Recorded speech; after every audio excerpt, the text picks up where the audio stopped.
This is Australia's cheapest SUV. At least it will be for the next couple of weeks, which will then become the joint cheapest. And shock, it's not from China. This is the XUV3XO from Indian manufacturing giant Mahindra. But is it the irresistible new car bargain? Or should you consider rivals for similar money? And could this SUV possibly drive you mad? Discharge warning. Oh. Start the engine immediately.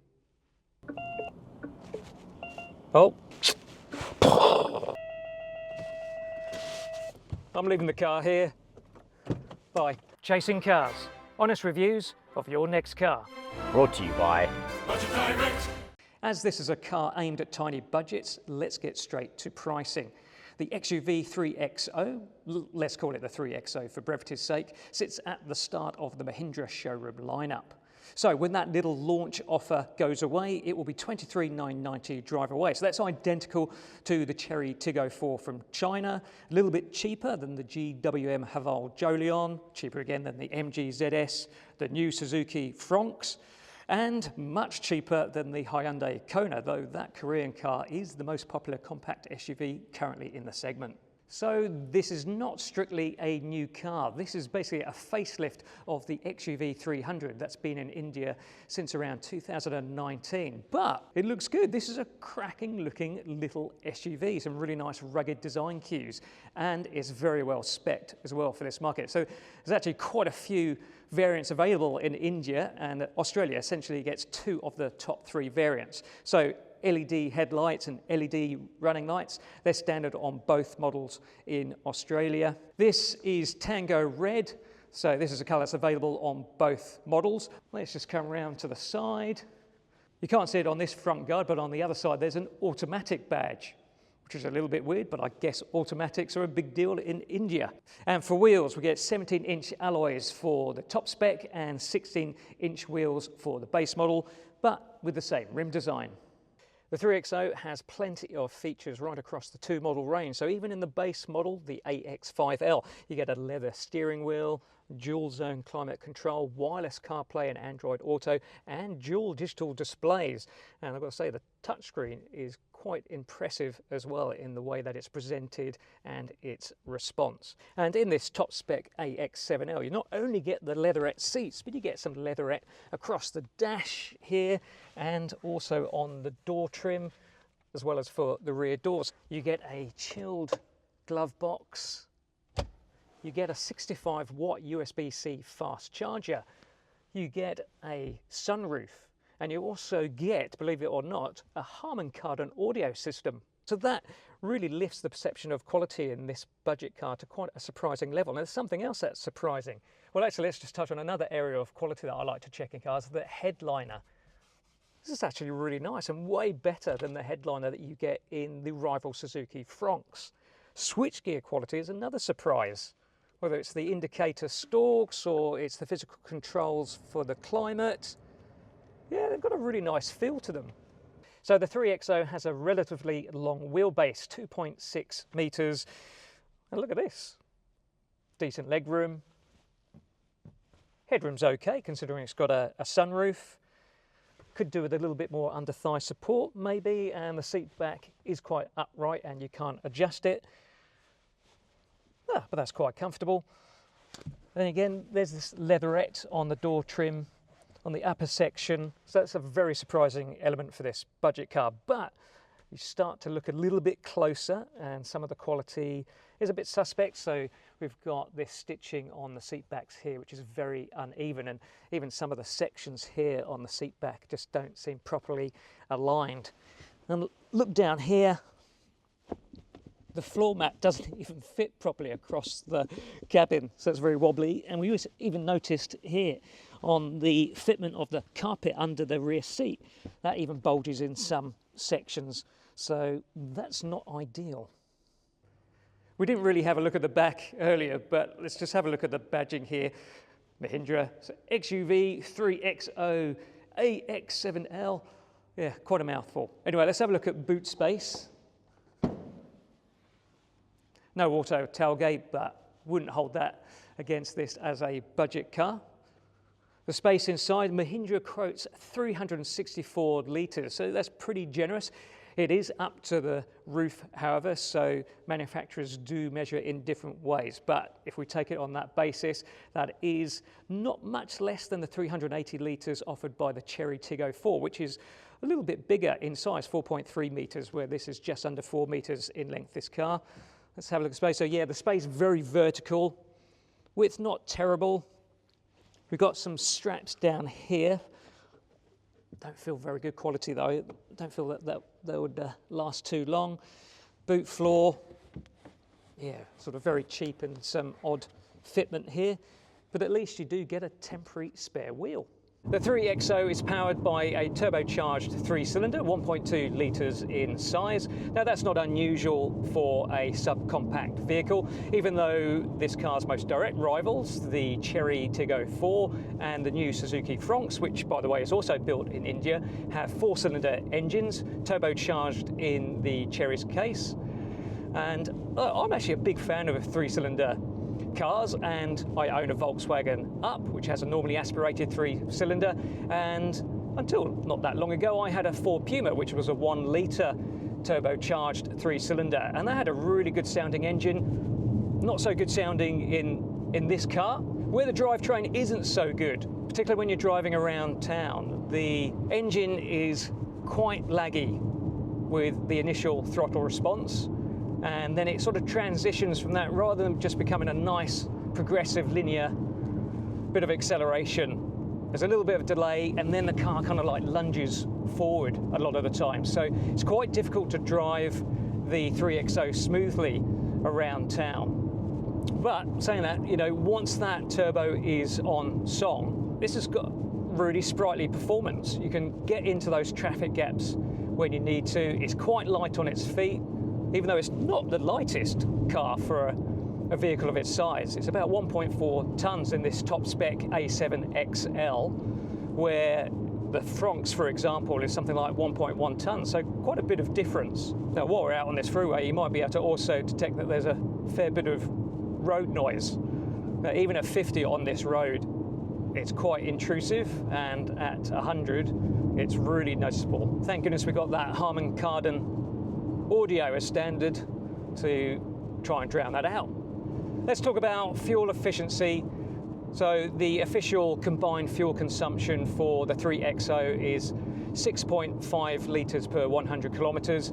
So even on paper, that's nothing particularly special, because if you take the Fronx again as an example, that has a combined figure of 4.9 litres per 100. Because remember, you know, this is it's a small engine, it's a small car, so fuel consumption should be pretty good.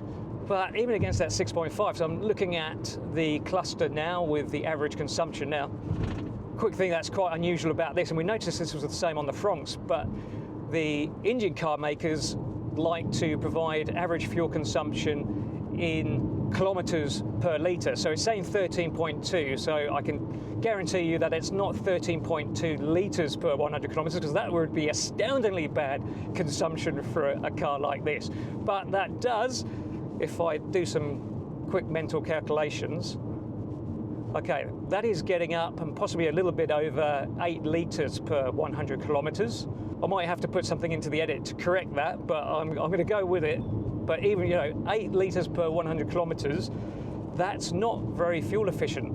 You can play around with the throttle response in the 3XO. So we've got a drive mode button down here. Again, it's another tiny, thin button. Okay, so we've got zip, zap, and zoom. Now, I have been trying to look zip, zap, and zoom up on the Mahindra website, the media website, to find out exactly what those drive modes mean, what they're meant to do, and I can't find any details. But my best guess is that zip is like your eco mode, zap is your normal mode, and then zoom is your fast mode, as it were. So anyway, let's try it. So we're going to zip. Okay, right, that's engaged. Oh yeah, that's definitely like an eco mode, because the throttle response has completely died on me, and that is, yeah, I don't like that at all. Okay, zap is the default, so we're going to skip straight past that. We're going to go to zoom. I press the accelerator pedal. Little bit. Whoa. I've got my foot flat to the floor here and there is barely anything happening. What is going on there? Okay, so something that we're really discovering here is that while the 3XO can feel quite sprightly around town, out on the open road, on country roads or freeways, there is no performance. It just absolutely dies. Like, you would absolutely have to think twice, possibly 3 times about an overtaking maneuver. But what I really want to talk about here is the Mahindra's steering, because it is absolutely horrendous. And when you're driving around town, you can feel the vagueness of the steering around the straight ahead position, and you find yourself chasing the centre of the steering, even when you're kind of in a relatively straight line, like we are now. So here and now, it's kind of, a little bit of left, a little bit of right. But the faster you go, and speeds are starting to climb now in this traffic, it's like the power steering switches off and it becomes unbelievably heavy as soon as you start turning the steering wheel to the left or the right. And it's like the car is trying to fight you, and it's just really horrible. And it's not related to the lane keep assist, because we've had that where that's very sensitive and we can see it when the green lane keep assist, there it goes, it's flash again, even though I can tell, look, I'm checking my mirrors, I am perfectly centered in this lane. It's quite wide, but it seems to think that we're touching some lines, crossing some lines. I can guarantee that we're not. But I've turned the system off, and that's not straightforward because it's buried in a menu in the cluster, and you've got to press this fiddly little steering wheel button here and flick the toggle up. But it's not that. It's just the calibration of the steering, and there is no calibration. It's just awful. I honestly think this is probably one of the worst steering cars I've ever driven. In addition to the terrible steering, average ride quality, and a 6-speed auto that's dozy at higher constant speeds, there are some other negatives attached to this Mahindra's driving experience. The 3XO's front seats are flat and unsupportive, and it's not easy to get the perfect driving position, as the steering wheel adjusts for height but not reach. There's also no electric adjustment for the driver's seat as offered in the AX7L grade's direct rival, the Tiggo 4 Ultimate. That Chery adds in an extra bonus of heated front seats too. The 3XO handles country roads mostly well, though we did have one disconcerting moment when the Mahindra's back end stepped out when it hit a bump under braking. So it's a car with a tiny footprint, less than 4 metres long, not particularly wide, and of course that helps to make this supremely manoeuvrable around town. Now, it's something we've noticed around town as well. So we've got the stop-start engaged at the moment. It's a bit slow to re-engage. Oh, there we go, there's that lunging again. Smooth, please, smooth. I was not aggressive on the throttle. The ride quality of the 3XO is surprisingly firm, it has to be said. It's easily agitated on urban surfaces, can be quite thumpy, sharp at times. On the plus side, it's not crashy. You can go over potholes okay, and it kind of absorbs those not too badly. But yeah, look, you can live with the ride, but is it an ideal comfort level? Definitely not. And here we go, this is a very good road for testing ride quality, and you probably sense just visually how much the car is kind of shaking about. And we can also hear a rattle from the rear of the cabin, so I'm not sure what that is. It sounds like it might be the rear seat. Okay, there goes that rattly rear cabin again, so it definitely sounds like a seat. So I'm going to pull over here and we're going to go and check that out.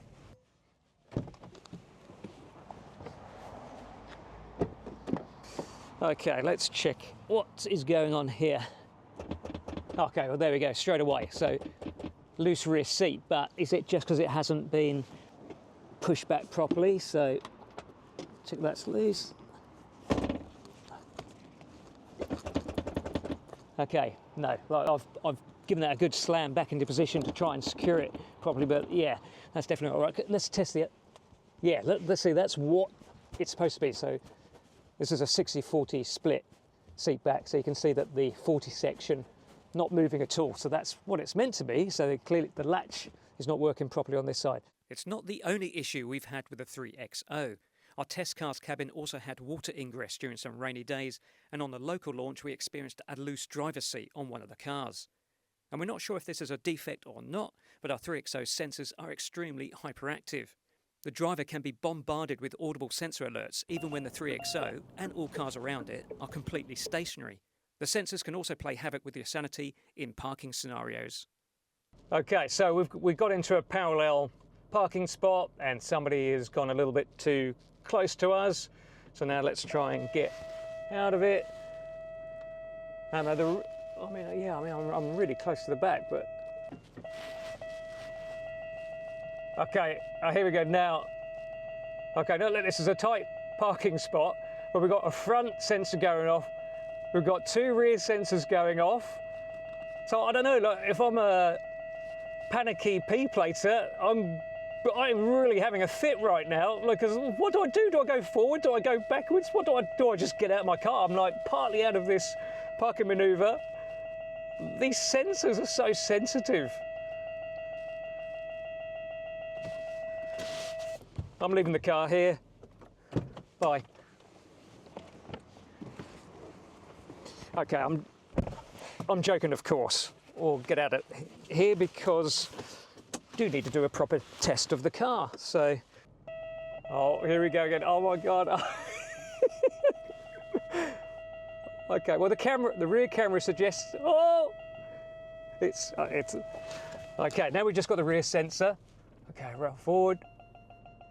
Okay, that's better. Now, oh no, now we've got the rear sensors going off as well. Calm down, calm down. All right, I think we can get out from. All right, we're out. Let's go. Oh, that was intense. With new cars becoming increasingly expensive, super affordable options like this Mahindra are warmly welcomed. But we are left with some question marks about this vehicle's sensors and some areas of build quality. While out of town, the 3XO's steering and performance are particularly and shockingly poor. So while this 3XO does bring some nice positive surprises, it does have too many flaws that aren't excusable, even for a budget car.